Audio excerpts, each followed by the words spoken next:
Hello મિત્રો, સ્વાગત છે તમારું મારી નવા વિડીયોમાં. અને આજે આપણે આવી ગયા છીએ વડોદરામાં ગણપતિ બાપાના દર્શન કરવા માટે.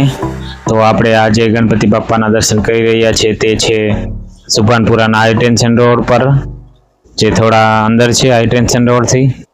તમે જોઈ શકો છો કે બહુ જ સુંદર અને અદ્ભુત ગણપતિ બાપાની મૂર્તિ બનાવેલી છે. અને મિત્રો આપણે બહુ સારી રીતના દર્શન થઈ ગયા છે. અને તમે જોઈ શકો છો કે બાલ ગણેશ બાપાના અહીંયા મૂર્તિ બિરાજમાન છે ઝૂલા ઉપર. તે પંડાલમાં જ અંદર બનાવેલું છે, તેના પણ આપણે દર્શન થઈ ગયા છે. આપણે હવે આવી ગયા છીએ નિજામપુરાના રાજા દર્શન કરવા માટે. અને તમે જોઈ શકો છો કે નિજામપુરાના રાજા અહીંયાના બહુ જ વડોદરાના બહુ જ ફેમસ ગણપતિ બાપા છે. અને ત્યાંના પણ આપણે દર્શન કરી રહ્યા છીએ. તો મિત્રો મારો આ વિડીયો લાસ્ટ સુધી જોજો. આપણે આમાં માંજલપુરના રાજાના પણ દર્શન કરશું, જે વડોદરાના ખૂબ જ ફેમસ છે. અને અહીંયા ટ્રાફિક પણ બહુ થાય છે દર્શન કરવા માટે. મિત્રો વિડીયો લાસ્ટ સુધી જોજો. આપણે માંજલપુરના રાજાના પણ દર્શન કરશું. તો મિત્રો આપણે નિજામપુરાના રાજા છે તેના દર્શન કરવા માટે આવી ગયા છીએ. તમે જોઈ શકો છો કે પંડાલમાં ખૂબ જ અદ્ભુત અને સુંદર ગણપતિ બાપાની મૂર્તિ બિરાજમાન કરેલી છે. બહુ સુંદર દ્રશ્યો દેખાઈ રહ્યા છે. જે આજુબાજુ ડેકોરેશન કરેલું છે તે તો બહુ જ અદ્ભુત છે.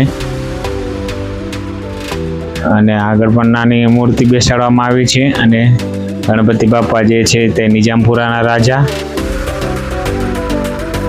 તો મિત્રો અહીંયાથી આપણે દર્શન કરવા માટે જશું ફતેગંજ બ્રિજ પાસે, ત્યાંના દર્શન કરવા માટે. અને તમે જોઈ શકો છો આપણે નિજામપુરાના રાજાના ગણપતિ બાપાના દર્શન કરી લીધા છે. અને મિત્રો આપણે આના પછી માંજલપુરના રાજા, અને જ્યાં વડોદરામાં ખૂબ જ ફેમસ છે, જેમ કે મુંબઈમાં લાલબાગના રાજા ફેમસ છે, તેવી રીતના અહીંયા વડોદરામાં નિજામપુર આપણે માંજલપુરના રાજા છે તે બહુ ફેમસ છે. તેના પણ આપણે દર્શન કરવા માટે જશું.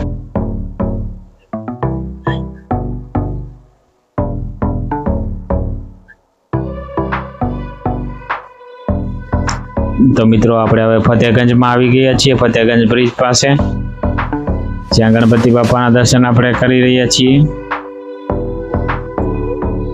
ફતેગંજ 4 રસ્તા છે, ત્યાંથી દર્શન કરી રહ્યા છીએ ગણપતિ બાપાના. તમે જોઈ શકો છો કે બહુ સુંદર અને અદ્ભુત મૂર્તિ બનાવેલી છે ગણપતિ બાપાની.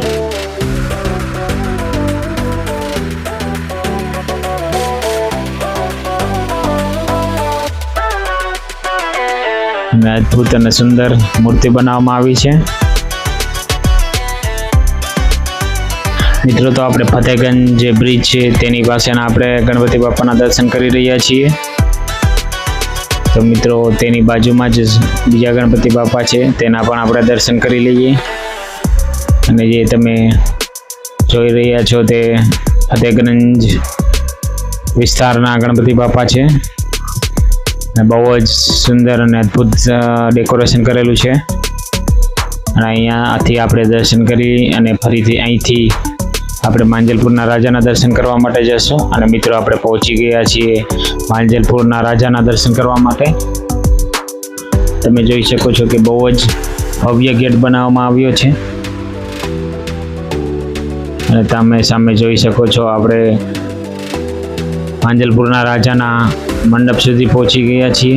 અને બહુ જ અદ્ભુત અને સુંદર દ્રશ્યો થઈ રહ્યા છે. અને તમે જોઈ શકો છો કે લોકોની ભીડ બહુ જ છે. આજે નોર્મલ દિવસ છે, બુધવાર છતાં પણ.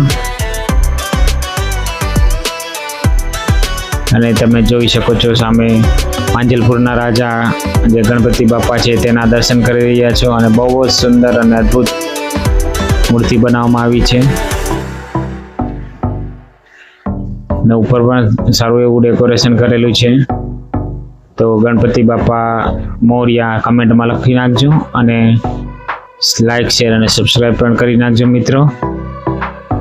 અને તમે જોઈ શકો છો કે માંજલપુરના રાજા છે તેની બહુ જ ભવ્ય અને સુંદર મૂર્તિ બનાવવામાં આવી છે. મિત્રો તમે અહીંયા આવવા માટે લાલબાગના બ્રિજથી તમે આવી શકો છો.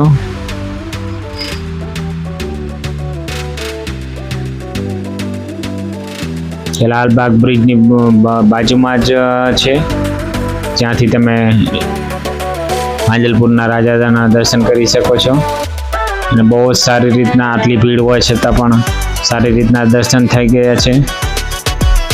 ને આપણે હવે બીજા ગણપતિ બાપા જે માંજલપુરના રાજા છે તેની બાજુમાં જ છે, તેના પણ દર્શન કરવા માટે આવી ગયા છીએ.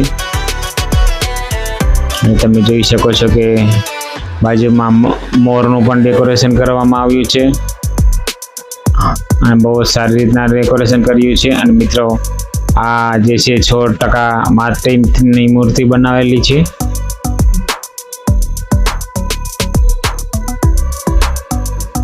અને અહીંયાના પણ આપણે દર્શન કરી લીધા છે. અને તેની બાજુમાં જ આપણે માંજલપુરના રાજાથી થોડું જ બાજુમાં બીજી સોસાયટી છે, તેના પણ ગણપતિ બાપાના દર્શન કરશું. અને તમે જોઈ શકો છો કે બહુ જ સુંદર ગેટ ભવન બનાવવામાં આવ્યો હતો અને ગણપતિ બાપાની મૂર્તિ પણ બહુ જ ભવ્ય અને મોટી છે.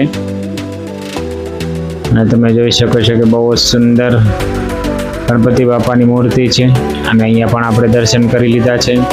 તો મિત્રો તમને આ મારો વિડીયો કેવો લાગ્યો તે જરૂર જણાવજો, અને લાઈક, શેર અને સબસ્ક્રાઈબ પણ કરી લેજો. અને મારા આવા જ બીજા વિડીયો જોવા માટે તમે ચેનલની વિઝિટ પણ કરી શકો છો અને મારા બીજા વિડીયો જોઈ શકો છો. અને કમેન્ટમાં જય ગણપતિ બાપાનું લખવાનું ભૂલતા નહીં મિત્રો. મારો આ વિડીયો લાસ્ટ સુધી જોવા માટે ખૂબ ખૂબ ધન્યવાદ. ગણપતિ બાપા મોર્યા.